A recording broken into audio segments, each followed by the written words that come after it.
kuasa kepada mahkamah untuk menjatuhkan atau menghukum seseorang itu sebagai bankrupt sekiranya orang itu melakukan salah satu daripada acts of bankruptcy ataupun tindakan kebankrapan.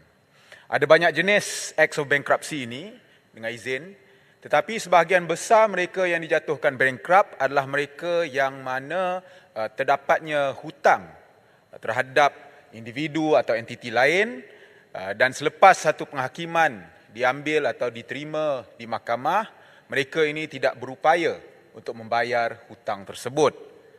Jadi ini adalah satu cara untuk menguatkuasakan penghakiman, enforcement of judgment dengan izin. Cara untuk mendapatkan hasil litigasi.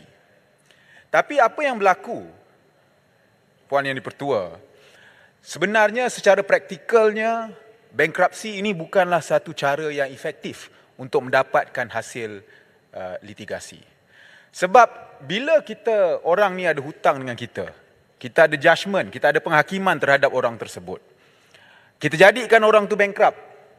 Tapi sebenarnya orang tu ada penghutang lain. Dan selalunya penghutang yang lain itu adalah pihak bank. Dan bank ini kategori penghutangnya adalah lain daripada penghutang biasa. Dia adalah secured creditor. Jadi kalau ada aset orang tu, dia akan bagi dulu pada bank. Dan akhirnya kalau ada lebih, barulah akan diberikan kepada orang pemiutang tersebut yang biasa. Jadi dari perspektif seseorang yang ada hutang ataupun ada orang berhutang kepada kita, dari perspektif itu ianya bukanlah satu cara yang efektif. Dan sebenarnya kalau kita tengok, sebahagian besar kes-kes bankrupt ini sebenarnya adalah diambil atau dibuat atau dipohon oleh pihak bank. Kenapa? Bagi pihak bank,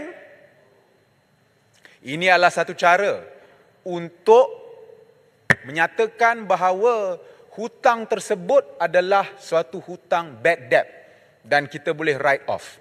Jadi kalau kita tengok memang banyak orang yang dijadikan bankrupt ini sebenarnya kerana bank yang jadikan mereka bankrupt kerana bank mahu write off hutang tersebut daripada akaun mereka. Jadi ianya tidak efektif. Tapi pada perspektif yang lain, perspektif si bankrupt itu sendiri, lebih-lebih lagi kalau si bankrupt itu adalah seorang yang muda, maka ianya adalah suatu situasi undang-undang yang menjejaskan kehidupannya. Orang yang dijadikan bankrupt ini, dia tak boleh contohnya ambil loan. Susah untuk dia berniaga, dia tak boleh keluar negara dan sebagainya. Hidup dia akan terganggu. Dan kalau kita tengok statistik sebenarnya, sebahagian besar daripada mereka yang dijatuhkan bankrupt ini adalah dalam lingkungan orang muda. 25 hingga 44 tahun. In the prime of life dalam bahasa Inggeris. Dan bankruptcy ini sebenarnya disproportionately dengan izin menjejaskan orang muda, orang miskin berbanding dengan orang kaya. Saya tahu banyak situasi Tuan Yang Dipertua yang mana orang tu kaya, dia hutang keliling pinggang, dijadikan bankrupt, tapi dia hidup masih macam orang kaya. Sebab mungkin harta dia tu bukan lagi di bawah nama dia, bawah nama orang lain. Tapi kalau orang muda yang kena, terjejas. Dia tak boleh keluar daripada kekangan kebankruptan tersebut. Jadi pada dasar itu, saya amat menyokong pindaan terhadap akta insolvensi yang telah dipersembahkan di Dewan Yang Mulia ini. Saya rujuk kepada pindaan kepada Seksyen 33B, memberi kuasa kepada Ketua Pengarah Insolvensi untuk mengeluarkan satu sijil pelepasan tanpa bantahan daripada pemiutang.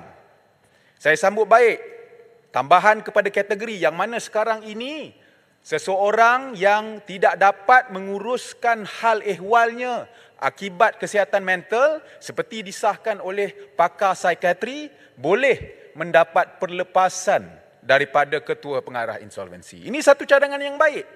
Cuma saya harap di masa hadapan kita mungkin boleh pertimbangkan. Sekarang ini masih perlu pohon kepada Ketua Pengarah Insolvensi. Di masa hadapan mungkin kita boleh buat supaya mereka yang telah ditakrifkan sebagai mengalami kesihatan mental ini di bawah Akta Kesihatan Mental, kita boleh terus bagi perlepasan kepada mereka di bawah Section 33C sebagai automatic discharge. Tak perlu ada permohonan dan sebagainya. Itu mungkin di masa hadapan.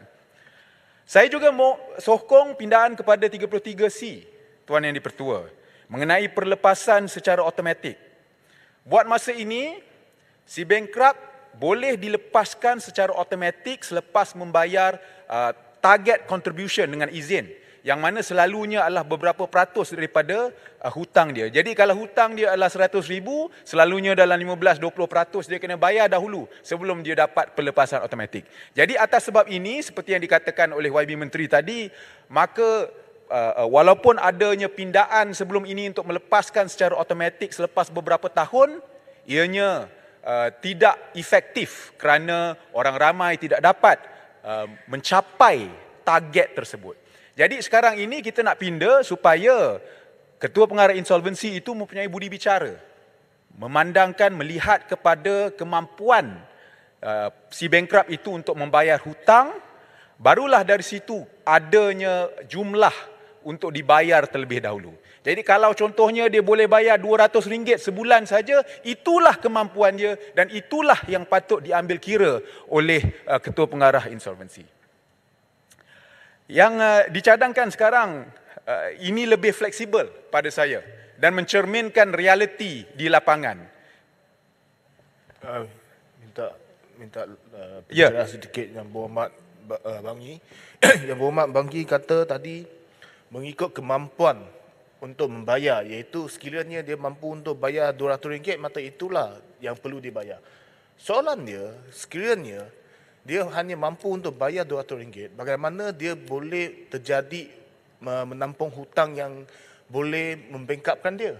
Perkara ini juga perlu kita pertimbangkan, di mana apakah mesej yang perlu kita sampaikan, yang ingin kita sampaikan kepada masyarakat, dan bagaimana kita mendidik masyarakat untuk mengurus kewangan mereka.